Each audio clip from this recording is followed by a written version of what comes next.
हाँ जी, क्लास है ना रिकॉर्डिंग पर स्टार्ट हो गई है। ये वाली रिकॉर्डिंग मैं आपको शेयर करता हूँ, है ना। तो मैं इसको थोड़ा सा मेरे को टाइम लगता है। पहले इसे मीटिंग को मैं कन्वर्ट करूंगा लैपटॉप से, और फिर अपने यूट्यूब चैनल पे उस पर सेंड करूंगा, और उसका लिंक आपको शेयर करूंगा, है ना। ठीक है। तो बड़े आराम से चल जाएगी, बच्चे सारे चलाते हैं, कोई दिक्कत नहीं आएगी जरा भी। चलिए मैं स्टार्ट करता हूँ आपका डिफरेंशिएशन।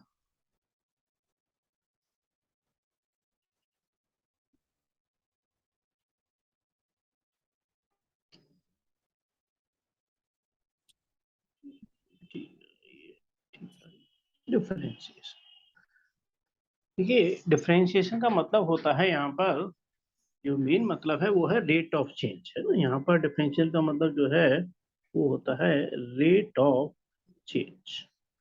रेट ऑफ चेंज यहाँ जो हम निकालते हैं वो क्या निकालते हैं, d Y upon D x, है ना। हम यहाँ पर क्या निकालते हैं इस तरीके से, D Y upon D x. जैसे कोई कर्व है ना, तो यहाँ रेट ऑफ चेंज निकालते हैं। रेट ऑफ चेंज का मतलब क्या होता है, एक तरीके से ये जो चेंज है यहाँ से यहाँ तक, वो क्या है, स्मॉल चेंज इन वाई, और यहाँ से यहाँ तक जो चेंज है वो किसमें, एक्स में चेंज है। तो इसको क्या ले लेते हैं, डी वाई, और इसको क्या ले लेते हैं, डी एक्स। तो ये जो स्मॉल चेंज है d Y upon D x, यही हमारा क्या कहलाता है, डिफरेंशिएशन कहलाता है। और इसे इंस्टेंटेनियस रेट ऑफ चेंज भी कह देते हैं, है ना। इंस्टेंटेनियस रेट ऑफ चेंज, इससे हमें पता चल जाता है कि कर्व ऊपर जा रहा होगा, नीचे आ रहा होगा, या फिर कर्व हमारा एक्स एक्सिस के पैरेलल है। तो ये सारा डिटेल में और इसको हम पढ़ेंगे, है ना। अभी तो मैं आपसे बेसिक बता रहा हूँ।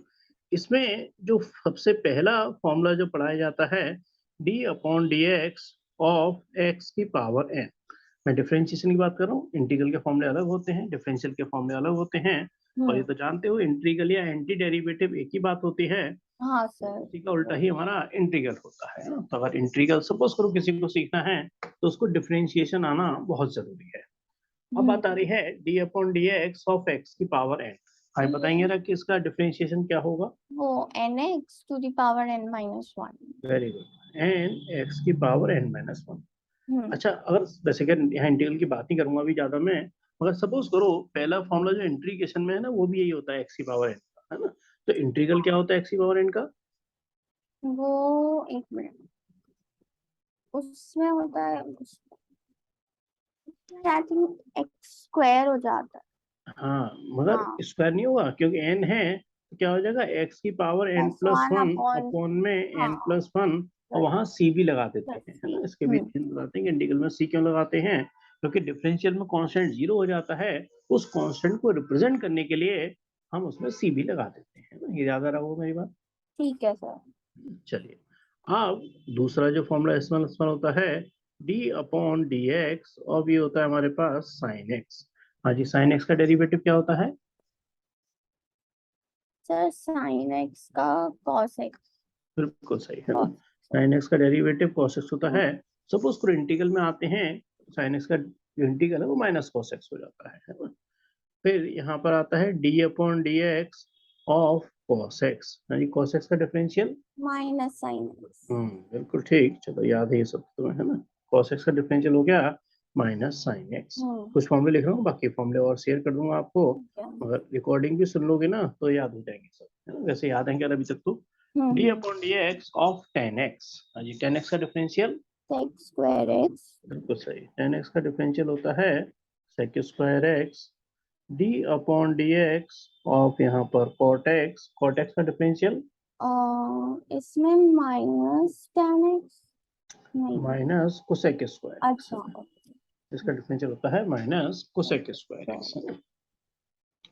फिर आगे चलते हैं d upon D x of sec x.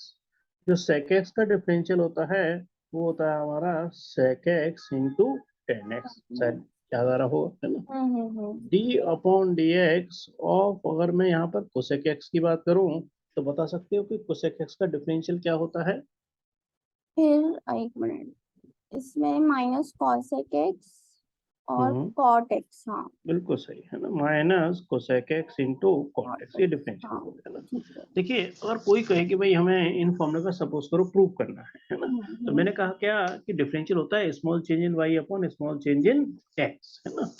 तो इनका अगर प्रूव करना होता है तो वो एक मेथड कहलाता है हमारा फर्स्ट प्रिंसिपल हाँ मेथड, इसको कहते हैं हम यहाँ पर फर्स्ट प्रिंसिपल मेथड से सारे फॉर्मूले प्रूव हो सकते हैं।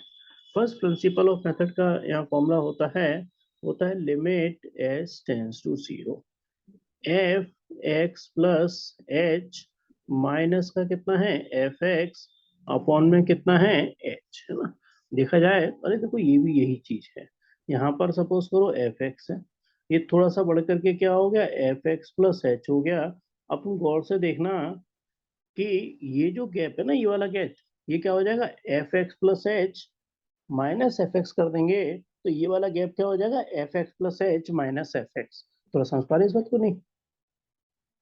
हम्म लॉजिकली अगर देखोगे तो ये जो गैप है वो हो जाएगा, क्योंकि एफ एक्स का मतलब ये वैल्यू एफ एक्स की सपोज करो यहाँ पर है ना, तो ये ओके गैप क्या हो गया F x plus h minus F हाँ एक्स। हाँ तो ये ठीक है छोटा सा गैप ये ले लेते हैं, इसको हम एच से रिप्रेजेंट कर देते हैं, है ना। तो अच्छा ये एक्चुअली क्या है, ये भी एक तरीके से D Y upon D X ही है। इसी हम्म को हम नाम देते हैं फर्स्ट प्रिंसिपल मेथड। ये क्या कहलाता है limit s tends to 0, s tends to 0 क्या, हम इंस्टेंटेनियस रेट ऑफ चेंज लेते हैं, तो इन दोनों पॉइंट्स को इतना नजदीक रखते हैं कि इसका बीच का जो गैप है ना उसको टेंस टू 0 ले लेते हैं। यानी कि कंक्लूजन मेरा कहने का ये कि दो पॉइंट ये बहुत पास पास होते हैं। अगर मैं इतना पास बना दूंगा तो मैं ट्रायंगल कैसे बनाऊंगा, लॉजिक कैसे हाँ बनाऊंगा। और एक्चुअल स्थिति ये हो रही है कि हम्म दोनों पॉइंट्स बहुत नजदीक होते हैं। ये कहलाता है स्मॉल चेंज इन वाई, ये कहलाता है स्मॉल चेंज इन एक्स, और ये पॉइंट बहुत नजदीक होते हैं। इसलिए स्मॉल चेंज इन एक्स जिसे एस से रिप्रेजेंट करते हैं वो क्या होता है टेंस टू 0, यानी कि ये पॉइंट बहुत नजदीक होते हैं। ए और बी अगर दो पॉइंट है तो ये बहुत नजदीक होते हैं। थोड़ा सा लॉजिक क्लियर हो रहा होगा मेरा। ओके जिसको कहते हैं फर्स्ट प्रिंसिपल मेथड, है ना। अब जैसे मैंने कहा कि f x is equal to suppose करो एक्स की पावर एन, इसका फॉर्मूला क्या बताया था मैंने अभी डिफरेंशियल का? एक एक्स की सेकेंड पावर एन इस का डिफरेंशियल क्या बताया एन था अभी? Hmm, X to the power N minus one बिल्कुल सही, N x to the power N minus, देखो ये पहला फॉर्मूला जो यहाँ लिखा है उसी को डिस्कस कर रहा हूँ। बात आ रही है ये फॉर्मूला आया कैसे होगा, है ना। लॉजिक भी तो पता होना चाहिए कि आता कैसे है। यही मेथड भी बन जाता है, फर्स्ट प्रिंसिपल मेथड से भी क्वेश्चन आ जाते हैं। ओके अगर फर्स्ट प्रिंसिपल मेथड कह रहा है तो हमें उसको पूरा प्रूफ करके दिखाना होगा, है ना। और अगर क्वेश्चन में है तो डायरेक्ट यूज कर लेते हैं, ये डिपेंड कर ठीक जाता है क्वेश्चन के ऊपर। उसमें क्वेश्चन में मेंशन होता है find the derivative using first principle method. जब फर्स्ट प्रिंसिपल मेथड की बात करें तो ये फॉर्मूला आपको याद होना चाहिए ना। क्या, अब बात कर रहे हैं इस फॉर्मूले के अकॉर्डिंग इसका आंसर लाना। आंसर तो मेरे को पहले से ही पता है, क्या आना है इसका answer, n x to the power N minus one, ये हमारा आंसर है ना। चलिए अब बात करते हैं कि एफ एक्स कितना है हमारे पास, एक्स की पावर एन। अब जरा सोच के बता सकते हो कि एफ एक्स प्लस एच क्या होगा? एफ एक्स प्लस अगर एफ एक्स एक्स की पावर एन है और मैं कहता कि भाई देखो एफ टू की वैल्यू बताओ, तो सीधी सी बात है क्या करते तुम, भाई टू की पावर एन ही तो कर देते, एक्स की हाँ वैल्यू टू लगा देता, टू की पावर एन आ जाता, है ना। अब मैं कहूँ आपसे कि एफ एक्स प्लस एच बताओ, तो क्या करोगे, एक्स की एफ जगह क्या एक्स लगा दोगे, x two plus the H की पावर पावर एन। एन बात से समझ अच्छा आ गई। ओके अच्छा मेन जो फॉर्मूला है फर्स्ट प्रिंसिपल मेथड का वो ये लिखा हुआ है, आंसर मेरे सामने लिखा हुआ है, सब कुछ यहीं पर है, सब कुछ यहीं पर है ना। तो ये जो वैल्यू है वो पुट कर दी मैंने in equation first principle method में, ये वैल्यू लगा दी मैंने, है ना। ये क्या हो गया, लिमिट यहाँ पर हो गई s tends to 0, f x plus h का मतलब हो गया एक्स प्लस एच की power N minus f x का मतलब क्या हो गया एक्स की पावर एन, और नीचे कितना हो गया हमारे पास एच। ये बात थोड़ी समझ में आई मेरी, ओके है ना। हम्म अब देखिए इसमें पावर एन आ गई। अच्छा, ए प्लस बी का होल स्क्वायर तो हमें पता है क्या होता है, A square plus B square plus two A B 2ab, है ना। ये होता है A square plus B square plus का 2। अब देखो कई चीजें, थोड़ा डीप में जाना पड़ेगा इसके हल्का हाँ समझने के लिए, कि ए प्लस बी का होल क्यूब कितना होता है, A cube plus plus three 3a A cube B plus 3ab B cube, cube है ना, plus B cube plus B, है ना। थोड़ा गलत लिखे यहाँ पे, 3a square b plus square है हाँ a cube plus B cube हाँ plus 3a square b plus 3ab square, है, ये होता है। मगर मगर बात आ रही है, अरे यहाँ तो हमें चाहिए इसको खोलने के लिए ए प्लस बी की पावर एन। अब इसका तो हाँ। फॉर्मूला नहीं पता होगा, कुछ आइडिया है इसका फॉर्मूला क्या होता है ए प्लस बी की पावर एन का? A plus B की पावर n। ये एक चैप्टर है ना, कुछ चीजें डिलीट भी कर देते हैं ना तो वो फिर नहीं हो पाती हैं। ये इसको कहते हैं हम बाइनोमियल अच्छा। थ्योरम। ओ, बाइनोमियल थ्योरम। अच्छा, बाइनोमियल थ्योरम तो बताऊंगा, उससे पहले फिर ये भी बताओ कि एनसीआर का फॉर्मूला पता है, कैसे इसकी वैल्यू निकालते हैं एनसीआर की? अच्छा हाँ, ये तो परम्यूटेशन और हम्म ये क्या रहता है? परमुटेशन एंड कॉम्बिनेशन, है ना। एनपीआर है तो परमुटेशन बन जाता है, और हम्म। एनसीआर है तो कॉम्बिनेशन बन जाता है। चलो ये तो तुम्हें याद आ गया। अब ये बताओ तो कि सर एनसीआर की n, वैल्यू कैसे निकालते हैं? वो n factorial upon n minus r factorial into r factorial ऐसा होता है। आर फैक्टोरियल और इनटू में एन माइनस आर का फैक्टोरियल, है ना। हम्म। तो एनसीआर का फॉर्मूला हो जाता है n factorial upon r factorial into n minus r का फैक्टोरियल, है ना। चलो बिल्कुल सही है। अब इसका बाइनोमियल एक्सपेंशन थोड़ा सा तुम्हें नहीं पढ़ा है तो थोड़ा याद रखना होगा। ओके। पहले क्या आता है? N C zero. फिर अच्छा। क्या आता है? ए की पावर एन, और बी की पावर क्या आता है? Zero. Okay. N C zero, ए की पावर क्या होता है? इसमें से इसको माइनस करो, एन माइनस जीरो कितना हो गया? एन। और बी की पावर क्या होता है? जीरो होता है। हम्म। ठीक। इसकी सबसे बड़ी तरीका लर्न करने का ये होता है कि एन प्लस जीरो कितना हो गया? एन। n। यानी कि इन दोनों की जो पावर है उसका सम हमेशा क्या रहने वाला है? इसके बराबर एन n। रहने वाला है अच्छा। ना। प्लस अगली टर्म क्या हो जाएगी? N C one. ए की पावर कितना हो जाएगा? N minus one into b की पावर क्या हो जाएगा? वन। बात थोड़ी समझ आई कि हम्म। एन माइनस वन और बी की पावर वन, और देखो अभी भी सम क्या है? एन ही है। हाँ। प्लस यहाँ से कितना है? N C to. ए की पावर एन माइनस टू, और यहाँ से बी का स्क्वायर। बात थोड़ी समझ में आ रही है मेरी? एक सेकंड। एन सी टू, है ना। पहले क्या आएगा? जीरो, फिर एन माइनस जीरो और बी की पावर जीरो, फिर एन सी वन, एन माइनस वन और बी की पावर वन। ध्यान रखना, इनकी पावर को अगर ऐड करेंगे तो सम हमेशा क्या आएगा? एन के बराबर ही आना चाहिए। तो ओके। यहाँ पे एन सी टू, ए की पावर एन माइनस टू और बी का क्या होगा? स्क्वायर। ये तो चलता ही रहेगा फिर। हाँ, अब उसी पे आ रहा हूँ, उसी पे आ रहा हूँ। हम्म। अब ये देखो जरा कि ए प्लस बी का होल स्क्वायर था तो इसके अंदर कितनी टर्म थी? दो। ए प्लस बी के होल स्क्वायर में जो मैंने इसको एक्सपेंड अच्छा किया तीन। तो कितनी अच्छा टर्म अच्छा। है? ये तीन तीन। टर्म है। हम्म। ए प्लस बी के होल क्यूब को मैंने खोला तो कितनी टर्म आई? चार। चार। अब मुझे तो नहीं पता कि एन की वैल्यू क्या है, मगर हम्म। अंदाज से बता तो सकते हो कि इसके अंदर कितनी टर्म होंगी? सर n का वैल्यू थोड़ी है। एन की वैल्यू नहीं पता तो इसमें टर्म कितनी होंगी? एन प्लस वन टर्म होंगी। भाई टू है तो अच्छा। तीन है, तीन है तो चार है, अरे हम्म। चार होता तो पांच होता। N hmm. है तो कितनी टर्म होंगे इनके अंदर? N plus one. अब ये ओके। बात तो नहीं बिल्कुल सही है कि एन नहीं पता कितना है, तो मैं क्या लिखूंगा इसका आंसर? इसके अंदर कितनी टर्म होंगी? n plus one. N plus one. ठीक। अच्छा अच्छा। अब बात आ रही है लास्ट टर्म को लिखने की। जब लास्ट टर्म पहुंचेंगे ना तो देखो पहले जीरो हुआ, फिर वन हुआ, हम्म। फिर टू हुआ, और फिर लास्ट में क्या लिखेंगे? N C n. ए की पावर, अब जरा बताना है ना, ए की पावर एन माइनस एन कितना हो जाएगा? जीरो। जीरो हाँ। और बी की पावर कितना हो जाएगा? n। एन। बी की पावर है। हम्म। ध्यान रखना, नीचे वाली वैल्यू कभी भी ऊपर वाली वैल्यू से बड़ी नहीं हो नहीं। सकती। नीचे ओके। वाली वैल्यू ऊपर वाली वैल्यू के बराबर तो हो सकती है, बट मगर कभी भी नीचे वाली वैल्यू क्यों? अरे, कॉम्बिनेशन किसके लिए होता है? सिलेक्शन के लिए यूज होता है। क्या मैं दो में से तीन को सेलेक्ट कर सकता हूँ क्या? दो नहीं। में से मैक्सिमम दो को सेलेक्ट कर सकता हूँ। ये तो हो हम्म। सकता है कि ऊपर वाली वैल्यू नीचे वाली वैल्यू के बराबर हो। अब जब मेरे पास सपोज को दो पर्सन ही हैं तो मैं उनमें से तीन पर्सन को कैसे सेलेक्ट कर सकता हूँ? यानी कि हाँ। नीचे वाली वैल्यू ऊपर वाली वैल्यू से बड़ी कभी नहीं हो नहीं हो सकती। सकती। कुछ ओके। समझ आ रहा है मेरी बात? ये लॉजिक, एक चीज नई सीख और सीख रहे हो, है ना। ये बाइनोमियल थ्योरम का लॉजिक है, हाँ ये सर। इसमें यूज हो रहा है ना।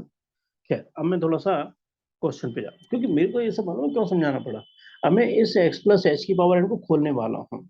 अब मैं खोलूंगा कैसे? कोई फॉर्मूला नहीं पता आपको भी तो इसलिए हाँ। मेरे को ए प्लस बी की पावर एन बताना पड़ा। अब मैं ए प्लस बी की पावर एन को एक बार फॉर्मूला अपने माइंड में लर्न करो साथ के साथ। हम्म। एन सी जीरो, ए की power N minus zero, b की power n C one, a की power N minus one, b की पावर वन।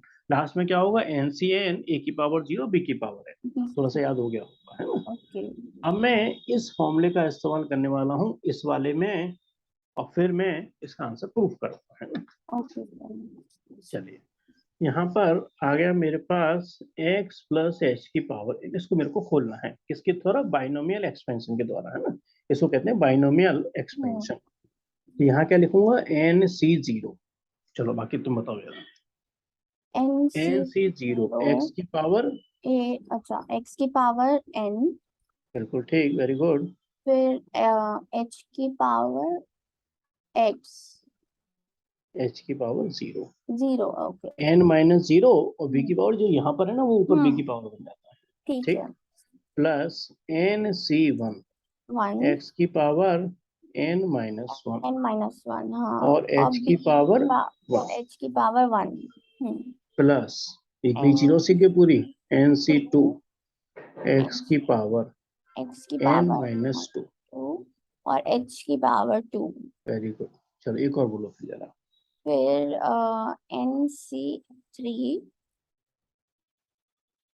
nc3, x की पावर n-3 और h टू द पावर 3। बिल्कुल सही, dash dash plus dash last, last लिख रहा हूँ, n x to the power 0, very good very good h to the power n। हाँ। Very good, बहुत सही, बिल्कुल सही लिखा, बिल्कुल सही लिखा।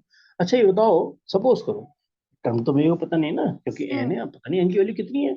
अरे 10 होगी तो 11 टर्म आएंगी, अगर 11 हुई तो 12 टर्म आएंगी, 20 है तो हाँ 21 टर्म आएंगी, क्योंकि ओके। नंबर ऑफ टर्म हमेशा एक बढ़ के आती है। ज्यादा होता है। अब जरा इससे पहले सोचो क्या रहा होगा, तो इससे पहले एन से पहले क्या रहा होगा, एन माइनस वन रहा होगा, ओ है ना। हाँ। एक्स की पावर, इसमें से उसको माइनस करेंगे तो एक्स की पावर क्या हो जाएगा, वन हो जाएगा, और एच की पावर यही आ जाएगी, यानी क्या हो जाएगा, एन माइनस वन। अरे अभी भी तो सम इनका वन ही है, मतलब एन ही है। अच्छा। हाँ। तो यहाँ से सोचोगे ना, तो हाँ। एक्स की पावर क्या होगा, इसमें से इसको माइनस करेंगे।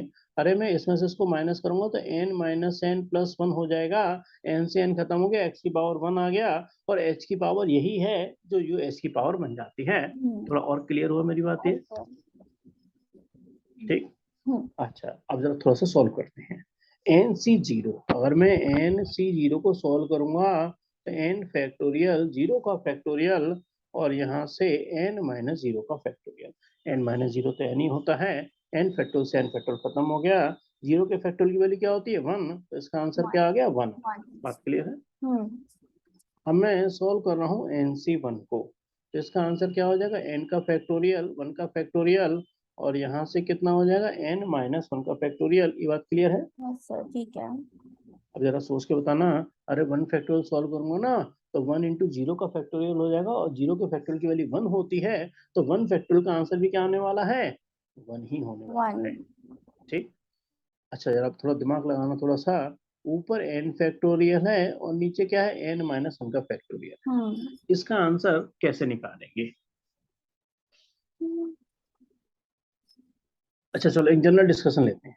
अगर मैं कह रहा हूँ चार का फैक्टोरियल है और नीचे तीन का फैक्टोरियल है, और मैं कह रहा हूँ उसकी वैल्यू निकालनी है, तो इसका क्या तरीका है, अरे चार, और हाँ यहाँ एक कम हो जाएगा, तीन का फैक्टोरियल, और यहाँ तीन वो का तो कट फैक्टोरियल, होता यानी है। कि इसका आंसर कितना हो गया, फोर आ गया। ओ समझ नहीं, अच्छा अच्छा, तो ओके। तो एन के फैक्टोरियल को तो खोलेंगे, n एन, माइनस वन का factorial. Very good very good, n minus one का तो फैक्टोरियल, वो, और नीचे हाँ वो क्रॉस तो आंसर क्या आ गया इसका, n। एन, ठीक है, समझ में आया थोड़ा सा। अच्छा ठीक है सर। अब मैं फिर देखो उस पर जा रहा हूँ, यानी कि एक चीज से हम कई सारी चीज और भी सीख रहे हैं।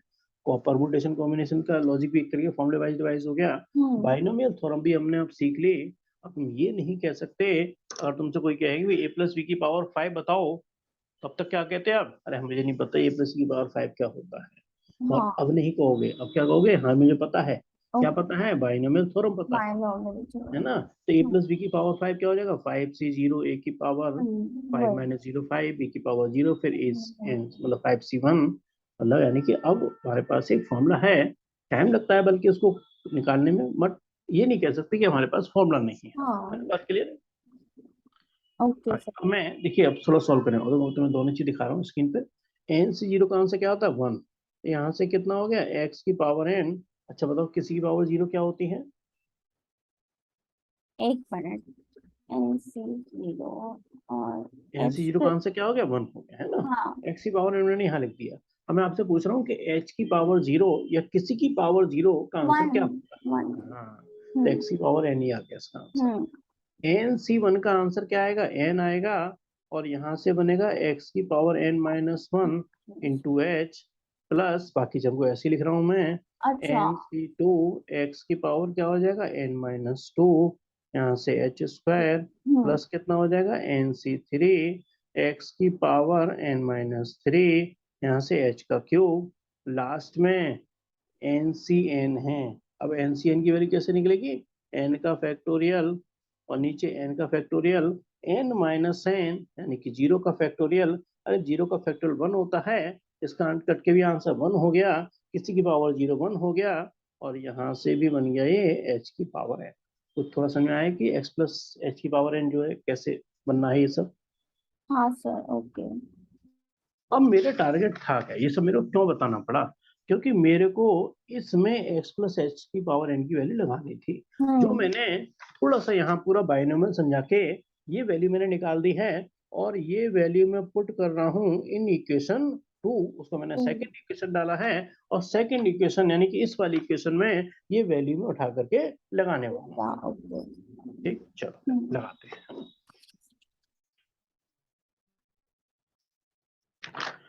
हाँ जी क्या था यहाँ पर limit h tends to c x plus h की पावर n है ना जिसका आंसर ये निकाला मैंने x की पावर n है ना x की power n plus n x की power n-1 into h plus NC2 x की power n-2 into h square plus NC3 x की पावर n-3 इंटू h का क्यूब और लास्ट में क्या था h की पावर n डालना ये सब मैंने यहाँ से उतार दिया है ना। अब क्या था देखो जरा गौर से देखना माइनस क्या था x की पावर n और देखो माइनस क्या लिख दिया मैंने x की पावर n और नीचे क्या था अपॉन h हाँ नीचे था h। अब जरा गौर से देखना है जरा ये जो x की पावर है ना ये x की पावर को काट देगा नहीं काट देगा। ठीक है चलिए मैं इसको लिख देता हूँ how limit s tense to 0 यहाँ से क्या हो गया n x की power n-1 into H plus NC2 x की power n-2 into h square plus NC3 x की power n-3 into H cube plus h की पावर n और अपॉन में h। ये बात भी शायद क्लियर हो गई होगी कुछ लिखा है मैंने कोई दिक्कत नहीं है ना x की पावर n से x की पावर n को मैंने काट दिया है ना। चलिए अब आती है बात थोड़ी सी फिर देखिए फिर पुरानी नॉलेज बहुत काम आएगी। ये बताओ जरा अगर 0/1 है तो इसका आंसर क्या लिखेंगे 0 वेरी गुड 1/0 तो आंसर क्या लिखेंगे इसका नॉट डिफाइंड नॉट डिफाइंड या केवल इंफिनिटी भी लिखते हैं एक ही बात है ना। अगर 0/0 है तो 0 वो भी नॉट डिफाइंड ही होगा ये अलग केस बन जाता है ना। अच्छा 0/0 को लेकर के बड़ा कॉन्ट्रडिक्शन है मतलब क्या कॉन्ट्रडिक्शन है मैथमेटिशियन का कहना है कि अगर हम 1/1 करते हैं तो आंसर क्या आता है 1 तो वो कहते हैं अगर सेम से सेम को डिवाइड करो तो इसका आंसर क्या होना चाहिए 1 होना चाहिए।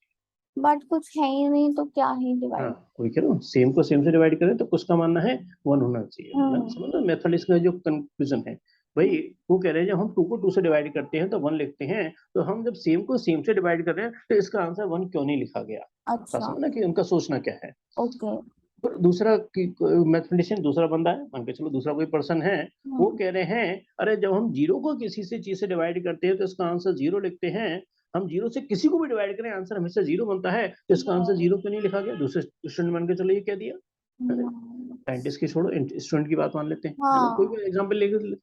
अब तीसरे ने कहा कि अगर हम किसी चीज को 0 से डिवाइड करते हैं तो हम नॉट डिफाइंड लिखते हैं तो हम किसी को भी 0 से डिवाइड करें तो इसका आंसर नॉट डिफाइंड क्यों नहीं लिखा गया।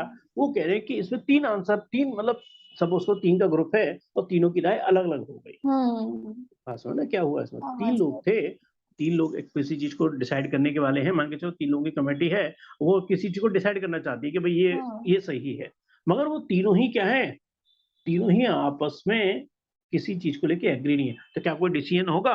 नहीं हो सकता नहीं डिसीजन। सर। वही स्थिति यहाँ पर हुई, तीन लोग थे, तीनों की अपनी अपनी राय थी, और गलत तो कोई भी नहीं है। वो कह रहे हैं कि मैं तो मानता हूँ, देखो सेम से सेम को डिवाइड करते हैं तो वन आता है, तो ये सही है मेरे हिसाब से। एक का कहना है कि मैं जीरो को किसी से हाँ। डिवाइड करता हूँ तो जीरो लिखते हैं, तो इसका आंसर जीरो सही है मेरे हिसाब से। एक ने कहा कि मैं किसी चीज को जीरो से डिवाइड करता हूँ तो आंसर नॉट डिफाइंड लिखता हूँ, तो मेरे हिसाब से इसका आंसर नॉट डिफाइंड होना चाहिए। तीन लोग थे और तीनों की राय डिफरेंट हो गई, यानी कि कोई निर्णय नहीं हो पाया। अब निर्णय नहीं हो पाया तो इसको किस कैटेगरी में डाल दिया? इनडिटर्मिनेट। अच्छा। इनडिटर्मिनेट फॉर्म में डाल।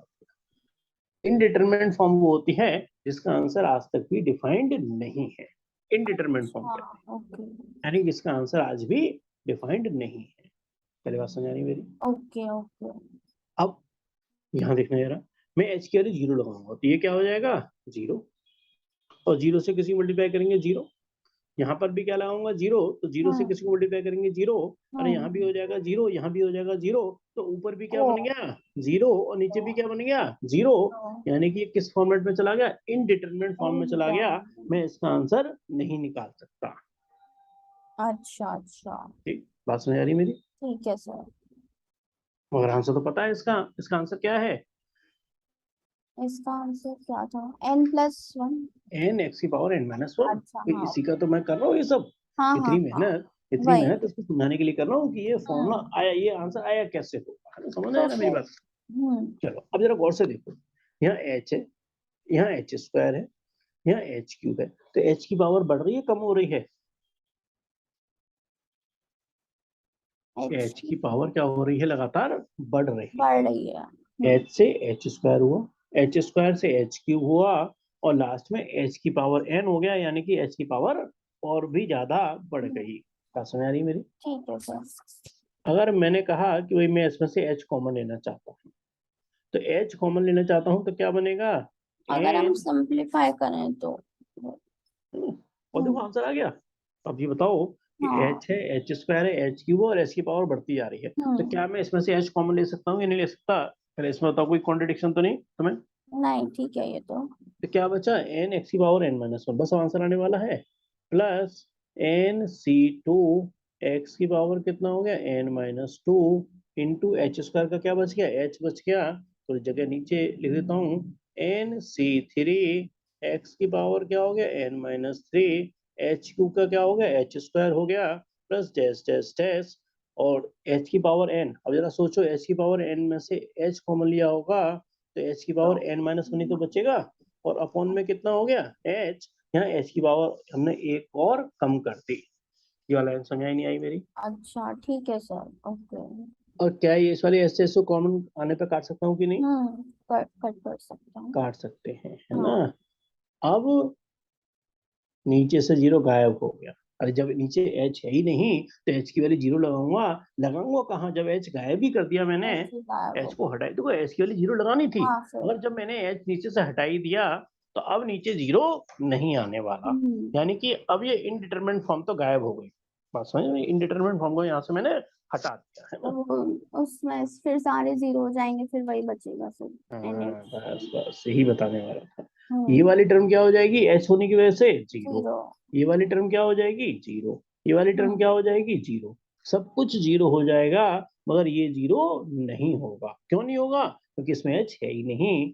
यानी क्या बचा? एन एक्स की पावर एन माइनस वन, ये भी जीरो, ये भी जीरो, ये भी जीरो, और नीचे तो कुछ है ही नहीं। अरे ऐसे ऐसे कटेगा तो वन ही बचेगा, और डिवीजन में और मल्टीप्लाई में वन की कोई इंपॉर्टेंस नहीं होती, है ना? डिवीजन और मल्टीप्लाई में वन की कोई इंपॉर्टेंस नहीं होती। तो एन इंटू एक्स की पावर क्या हो गया? एन माइनस वन, यानी कि प्रूव हो गया, है ना? इस प्रूफ में तूने बहुत कुछ सीख लिया। परमुटेशन कॉम्बिनेशन के फॉर्मूले भी रिवाइज हो गए एक तरीके से, फैक्टोरियल का भी रिवीजन हो गया, और एक नई चीज और तुमने सीख ली, बाइनोमियल एक्सपेंशन, जो 11th क्लास का चैप्टर है, मगर वो डिलीटेड पोर्शन में डाल दिया हाँ गया सर। था कोरोना की वजह से, तो शायद वो बाइनोमियल नहीं पढ़ा हो। पढ़ा था? कुछ याद आ रहा है नहीं बाइनोमियल? सर, नहीं। बायनॉमियल तो नहीं पढ़ा था। बाइनोमियल को हटा दिया गया था, है ना? तो बात थोड़ी समझ में आ गई कि कैसे आया इसका प्रूफ? Okay sir. हाँ काफी। चलो सही था। मैं एक प्रूफ और तुम्हारे लिए लिख रहा हूँ अभी जरा, फिर और थोड़ा सा लॉजिक पे जाएंगे, है ना। अब मैं कह रहा हूँ f x is equal to कितना है साइन एक्स, और जिसका आंसर क्या आता है एफ डैश एक्स का डिफरेंशियल, साइन एक्स का डेरिवेटिव ओ हमारे पास cos x है ना, साइन एक्स का डेरिवेटिव हमारे पास cos x। cos x, हाँ। अब मैं ये थोड़ा बीच में बस 2 मिनट का ब्रेक भी ले लेंगे जिससे कि तुम्हें लगातार दिक्कत ना हो। मैं पूरा लॉजिक लिख रहा हूँ, पूरा फॉर्मूला लिख रहा हूँ, कोशिश करना है इसे निकालने की। फॉर्मूला क्या था प्रूव करने का, first principle method. First principle method क्या कहलाता है, f x plus h minus का एफ एक्स अपॉन वो h, एच, हाँ। एच, ठीक। हाँ, लिमिट यहाँ पर कितना है हमारे पास, h tends to 0। F x कितना है साइन एक्स, तो एफ एक्स प्लस एच क्या रहा होगा,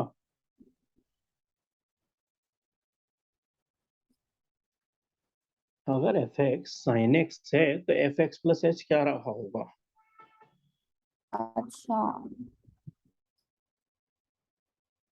एक मिनट। सोचो दिमाग लगाओ यार। अगर एफ एक्स साइन एक्स है, मैं कहूँ एफ टू की वैल्यू बनाओ, तो एफ टू क्या हो जाएगा, साइन टू हो जाएगा, नहीं हो जाएगा। हम्म। तो sin x प्लस h। बस बिल्कुल सही, साइन एक्स प्लस एच, और माइनस का कितना हो जाएगा साइन एक्स, और नीचे कितना हो जाएगा एक्स, ठीक है। ओके।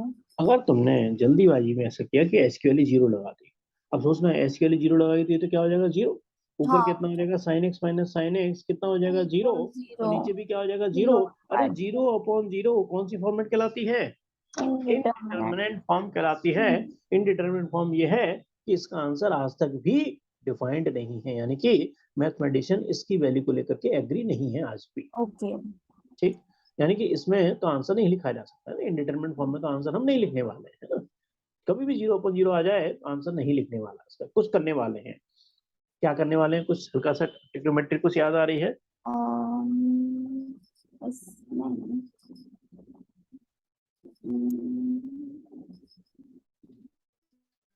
चलो मैं हल्का सा याद दिलाता हूँ तुम्हें, sign C minus sine D, कुछ याद आ रहा है, sign C minus sine D क्या होता है। ओ अच्छा। इसको सी मानो, इसको डी मानो, है ना। अब हाँ, देखो ट्रिग्नोमेट्री के फॉर्मूले रिवाइज हो रहे हैं, अच्छा ठीक बताओ याद है या भूल गए बिल्कुल, sign C minus sine D. है। ट्रिग्नोमेट्री तो फिर से करना पड़ेगा मुझे। चलो इसको फॉर्मूला को साथ साथ थोड़ा सा रिवाइज करने रहा, sine C minus sine D होता है 2 cos c plus d/2 into sine C minus d/2, है ना।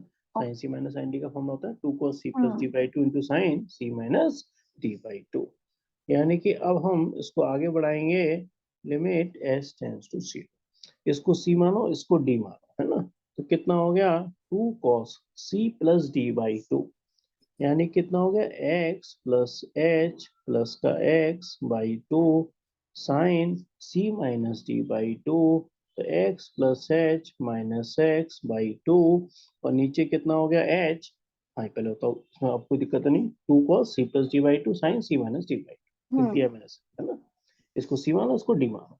अब देखो ये x से x खत्म हो गया, नहीं हो गया। Okay sir. अब देखो फिर वो देखो कई चीजें पुरानी यूज हो रही हैं। एक फॉर्मूला होता था 11th क्लास में, कुछ याद हो तो बताना यार, limit s tends to 0 sine h upon h, यानी क्या होती है इसकी value, limit s tends to 0 sine h upon h की वैल्यू क्या होती है, हमेशा 1 होती है, 1, हाँ। इसका आंसर हमेशा 1 है 1। ना। अब इसमें एक थोड़ी सी कॉन्ट्रडिक्शन और आ गया हल्का सा, तो बताना इससे मैं कैसे बाहर निकलूंगा। 2 cos x प्लस एक्स कितना हो गया 2x प्लस h/2, और यहाँ से कितना हो गया साइन h/2, और यहाँ से हो गया h। मैंने कहा कि लिमिट s टेंड्स टू 0, तो वो तो है ना, वो तो कोई दिक्कत नहीं है, जीरो है। साइन h अपॉन h की वैल्यू 1 होती है, अरे जो साइन के संग है एंगल है, वही एंगल नीचे भी होना चाहिए, समझ मेरी, कि जो यहाँ है वही नीचे भी होना चाहिए, है ना। मगर इसमें एक दिक्कत आ गई, दिक्कत क्या आ गई, अरे यहाँ तो h/2 है बट यहाँ तो h ही है, पहली बात समझ आ रही है नहीं। Okay sir. तो मैंने क्या करा इसमें, अरे 2 से डिवाइड किया डिनोमीटर को, और मैंने 2 से ही डिनोमीटर को क्या कर दिया मल्टीप्लाई करते हैं। इसमें कोई दिक्कत है क्या? नहीं, ठीक है। नहीं। अच्छा देखो, मैं कुछ चीजें अंडरलाइन कर रहा हूँ, जरा सोच के बताना। लिमिट एस टेंड्स टू 0 थी, जो एंगल है वही नीचे आ गया। 1 हो जाएगा फिर। हाँ, ये पूरा ब्रैकेट क्या बन गया? 1। 1 बन गया। अच्छा, ये वाले 2 से 2 कट सकता है कि नहीं? हाँ सर, ये तो कर सकता है। ये 2 से 2 खत्म भी हो गया है ना। तो हम्म। यहाँ से कितना हो गया? लिमिट एस टेंड्स टू 0, यहाँ से कॉस। अब ये जो 2 है, क्या दोनों के संग ब्रेक होगा नहीं होगा? अरे दोनों के संग ब्रेक होगा तो 2x/2 x बना देगा, और यहाँ से क्या बना देगा? h/2 बना देगा, और नीचे तो सब कुछ खत्म होके 1 ही बन चुका, तो डिनोमिनेटर में 1 की कोई इंपॉर्टेंस नहीं होती है। क्वेश्चन यहाँ तक पहुंचा पहले? अब तो तुम बता सकते हो, इसी पेज पे आंसर आ गया। हाँ करते सर। क्या करते हैं लास्ट में, जब सब कुछ हो जाता है, इंडिटरमिनेट फॉर्म वगैरह सब हट जाती है, तो लास्ट में बस एक काम होता है कि h की वैल्यू को 0 पुट कर देते पुट हैं। करना है, हाँ। जब हम 0 पुट करेंगे तो 0/2 क्या हो जाएगा? ये तो 0 हो जाएगा। बस। तो हम्म। यानी कि अरे क्या cos बचा? x। सिर्फ cos x ही तो बचा। देखो ये पूरा लॉजिक है कि एक तो ओके। बात है ना, तो मैं लर्न करा दिया। वही देखो, sin x का डेरिवेटिव cos x होता है। पहली बात तो डेरिवेटिव होता क्या है, इससे तुम्हें ये थोड़ा समझ में आया होगा। अरे स्मॉल चेंज इन y अपॉन स्मॉल चेंज इन x, स्मॉल चेंज यानी कि ये पॉइंट बहुत नजदीक होते हैं। इसको टेंस टू 0 का मतलब आता है ये दोनों पॉइंट बहुत नजदीक हैं। तो स्मॉल चेंज इन y अपॉन स्मॉल चेंज इन x, इसको फर्स्ट प्रिंसिपल मेथड के नाम से भी जाना जाता है। fx कितना है? sin x। मगर इसका हम सीधे सीधे फॉर्मूला एक तरीके से तुम लर्न कर लेते हो, वही sin x का डेरिवेटिव cos x है, cos x का माइनस sin x है। अब बात आ रही है, ये सारे फॉर्मूले आए कैसे होंगे? ये सारे फॉर्मूले इस फॉर्मूले से प्रूव होते हैं, फर्स्ट प्रिंसिपल मेथड। और ये भी कोई फॉर्मूला कोई बहुत कॉम्प्लिकेटेड नहीं है, ये स्मॉल चेंज इन y है अपॉन स्मॉल चेंज इन x है, और डेरिवेटिव का मतलब ये होता है dy अपॉन dx का मतलब स्मॉल चेंज इन y अपॉन स्मॉल चेंज इन x। ये पूरा कंसेप्ट शायद समझ आ गया होगा मेरे ठीक है सर। ख्याल।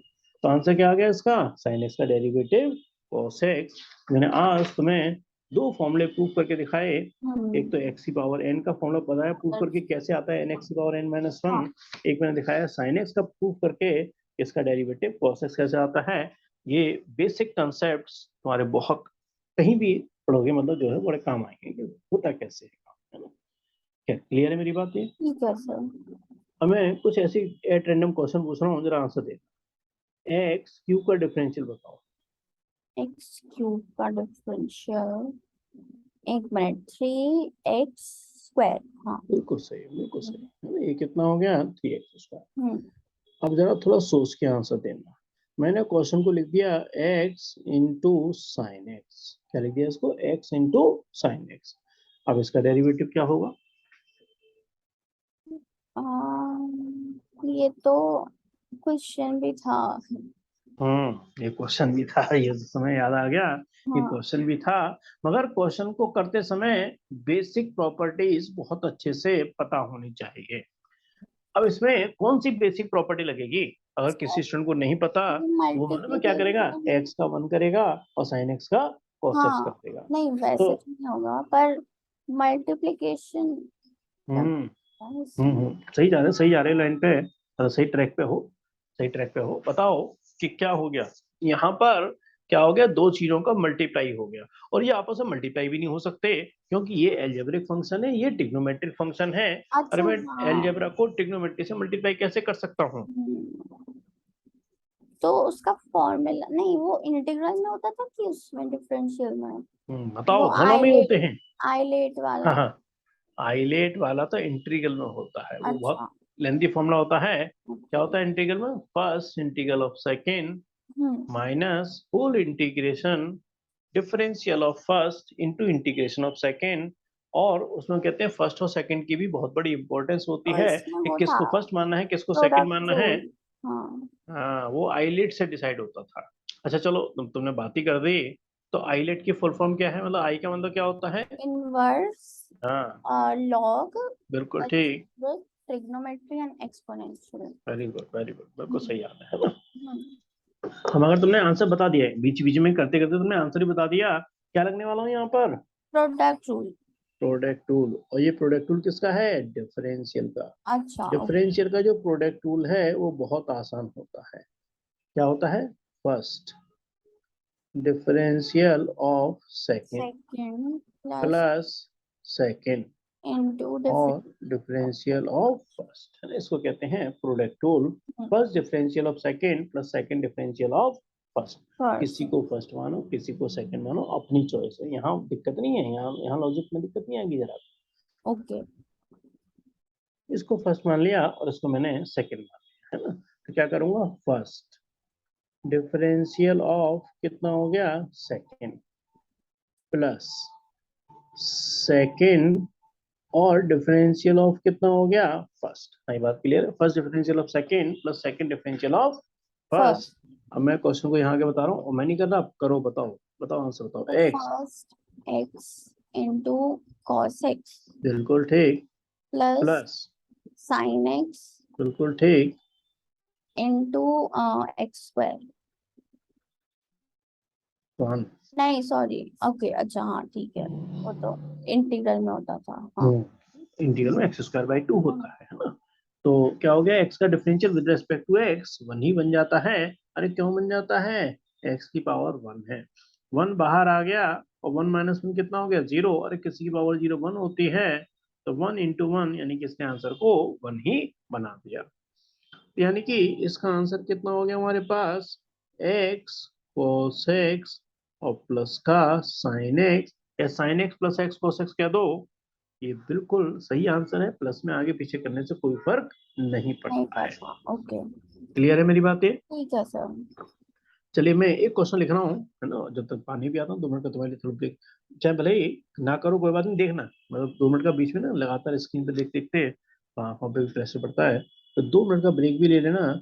और 2 मिनट का ब्रेक लेने के बाद हम्म। फिर इस क्वेश्चन को एक बार ट्राई करना, है ना? मैं क्वेश्चन तुम्हारी बना रहा हूँ, x square into cos x. पहले बताओ इसमें क्या अच्छा लगेगा? इसमें भी प्रोडक्ट टू लगेगा। एक्स स्क्वायर का डिफरेंशियल क्या होगा? एक मिनट, इसका होगा two x very good. Cos x का डेरिवेटिव? Minus sine x. बस समझे हो, दो वेरिएबल का मल्टीप्लाई है, मल्टीप्लाई कर नहीं सकते, तो क्या ठीक है। लगेगा इसके अंदर? Product tool. रख- किसी को फर्स्ट मानो, किसी को सेकंड मानो, अपनी मर्जी है। तो हम्म। पानी वानी पीना हो जो भी है, बस मैं भी आया दोनों का ब्रेक ठीक है लेके, सर।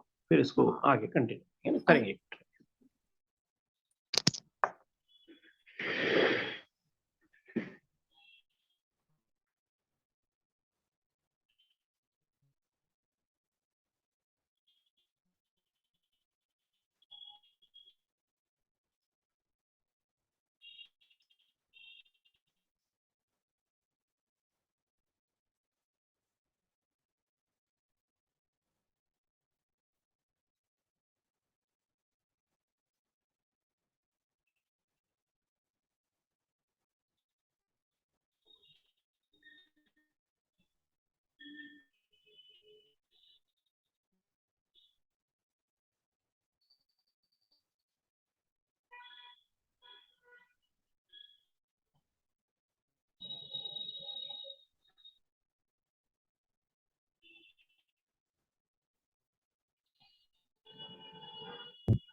हाँ जी, हुआ क्या? इसका आंसर क्या है? हाँ सर, ये -x² sin x plus 2x cos x। बिल्कुल सही, बिल्कुल सही, है ना? सही कह रहे हो। हमने करा होगा x² और cos x का डिफरेंशियल कर दिया होगा -sin x, है ना, प्लस cos x, और x² का क्या कर दिया होगा 2x। ओके। यानी कि 2x cos x और माइनस का x² sin x। ये कह रहे आगे भी चले तो कोई दिक्कत नहीं है ना, ये आंसर आंसर बोल देते हैं ना। चल के ये भी हो गया। अच्छा बताना यार, d/dx ऑफ e की पावर x। अच्छा हाँ, ये तो था। एक्सपोनेंशियल फंक्शन कहते हैं इसे, है ना? हम्म क्या होता है इसका डिफरेंशियल? ex ही होता है। वेरी गुड, है ना? e की पावर x का डिफरेंशियल e की पावर x। अच्छा, अगर कहीं ऐसे आ गया, अरे e की पावर x² आ गया तो? तो ex² ही होगा। प्लस नहीं, into 2x। हाँ, हाँ।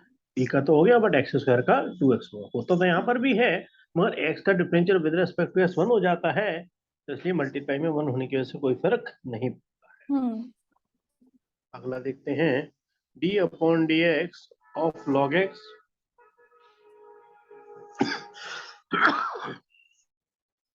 1 log अपॉन x। x। हाँ 1/x। ये वाला फॉर्मूला जो मैं लिखने वाला हूँ शायद नहीं पता होगा, है ना? थोड़ा सा कम बच्चों को पता होता है ये। ठीक है, a टू द ए की पावर। पावर x, है ना? देखो, एक होता है कांस्टेंट की पावर वेरिएबल, एक होता है वेरिएबल की पावर कांस्टेंट। जब मैं x की पावर n की बात कर रहा हूँ ना, तो हम्म मैं किस लॉजिक की बात कर रहा हूँ? वेरिएबल की पावर कांस्टेंट की बात कर रहा हूँ, है ना? x की पावर n मतलब वेरिएबल की power constant.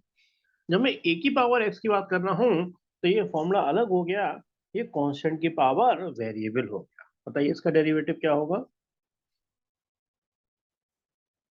a to the power इसका x। याद कर लेना यारा, ए की पावर x log a, और बाय डिफॉल्ट बेस ई अच्छा चलता है ना? अच्छा तो इसका अच्छा। डेरिवेटिव आता है ए की power x log a। Clear है? ठीक है। चलिए अब थोड़ा सा नए लॉजिक पे जाते हैं। अगर मान के चलिए क्वेश्चन ऐसे आ गया, x² अपॉन sin x, तब क्या करोगे? तो एक मिनट, इसमें सब वो तो, अगर इसका डिफरेंशियल है तो 2x हो गया, हम्म और अपॉन साइन x वाले पार्ट को माइनस। जैसे तुम्हारी बातों से लग रहा है, ये सोच रहे हो x² और sin x का कितना हो गया cos x, ये इसका आंसर हाँ, वो तो हो गया। है ना? मगर ये हम्म गलत आंसर हम्म है। क्या गलत है तुम जानते हो, शायद तुम्हें आइडिया होगा इसका। क्या सर, गलती वो हुई है? cos x को। गलती इसमें लॉजिक की है, डिफरेंशियल की नहीं है। अच्छा। डिफरेंशियल तुमने सही किया है, तो हम्म x² 2x होगा, sin x cos x हाँ, होगा। तो डिफरेंशियल में गलती नहीं करी, गलती करी है लॉजिक की। लॉजिक क्या होगा इसमें? Quotient rule. क्वेश्चन। अच्छा, क्वेश्चन से, हाँ वो। कोसेंट रूल, हम्म ध्यान रखना। जब हम्म, दो वेरिएबल का डिवीजन आ जाता है, तो ऐसा नहीं है कि ऊपर को ऊपर करो नीचे का नीचे करो, नहीं कर सकते। क्या लगाएंगे हम इसके अंदर? Quotient rule. ऊपर वाला न्यूमरेटर है और नीचे वाला क्या है? डिनोमिनेटर है। अब कोसेंट रूल हमारा क्या कहलाता है? Denominator differential of numerator minus numerator differential of denominator, और नीचे क्या हो जाएगा? डिनोमिनेटर का होल स्क्वायर। अरे याद करो साथ साथ, क्वेश्चन हाँ सर। प्रोडक्ट रूल क्या होता है? अच्छा, प्रोडक्ट रूल बताओ क्या था? प्रोडक्ट रूल तो first into differential of second plus second into differential of first, चलिए, क्वेश्चन रूल क्या है? Denominator into differential of numerator minus numerator into differential of denominator upon denominator का स्क्वायर। हाँ, कुछ ऐसा लग रहा है पहले पढ़ा हुआ है कि हाँ, नहीं? ये पढ़ा था हमने। हाँ, है ना?